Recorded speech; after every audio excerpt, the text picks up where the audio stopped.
নমস্কার dear students, কেমন আছো তোমরা সবাই? চলো আজ আমরা দেখে নিই যে কোনো একটা নাম্বারকে 11 দিয়ে ভাগ কিভাবে করা যায় কি না আদৌ। আচ্ছা, আমরা তো নর্মালি যদি বলে 121, হ্যাঁ, একে তো আমরা নর্মালি 11 দিয়ে ভাগ করতে পারবো, তাই না? এটা তো আমরা জানি 11 × 11 মানে হচ্ছে 121। কিন্তু যদি এইরকম একটা নাম্বার দেওয়া থাকে এত বড়, তাহলে আমরা কি করব?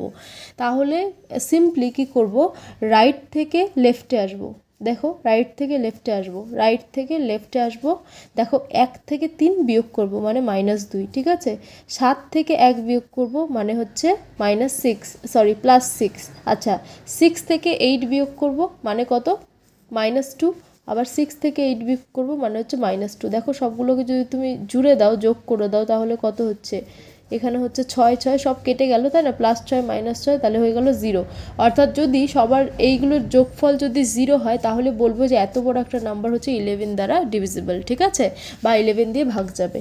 আবার দেখো, একইভাবে এখানে যদি আমরা দেখি এত বড় একটা নাম্বার তো দেওয়া আছে আমাদেরকে, যদি বলে যে এটা 11 দিয়ে ডিভিজিবল হবে কি না, সেক্ষেত্রে কী করব? লাস্ট থেকে ফার্স্টে আসবো, -4 বিয়োগ করে দিলাম। 4 থেকে 1 বিয়োগ করলে 3, 3 থেকে 5 বিয়োগ করলে -2 অবশ্যই, আর 8 থেকে 9 বিয়োগ করলে -1, আর এখানে 7 সিঙ্গেল পড়ে আছে, একে দিয়ে নিলাম, ঠিক আছে। সিঙ্গেল আর কি করা যাবে বেচারাকে। আচ্ছা, সবগুলোকে যোগ করে দিই। সবগুলোকে যদি যোগ করি, দেখো এখানে কত হচ্ছে? -7 +7 কেটে গেল, অর্থাৎ এখানে হলো 3। কিন্তু এখানে কিন্তু 0 এলো না, তাই না? তাহলে বলবো যে এত বড় একটা নাম্বার কি 11 দ্বারা ডিভিজিবল হচ্ছে না, ঠিক আছে। তাহলে দেখো তো, তোমরা যদি বুঝে থাকো তাহলে এর আনসারটা আমাকে বলো যে 11 দ্বারা ডিভিজিবল হবে কি হবে না।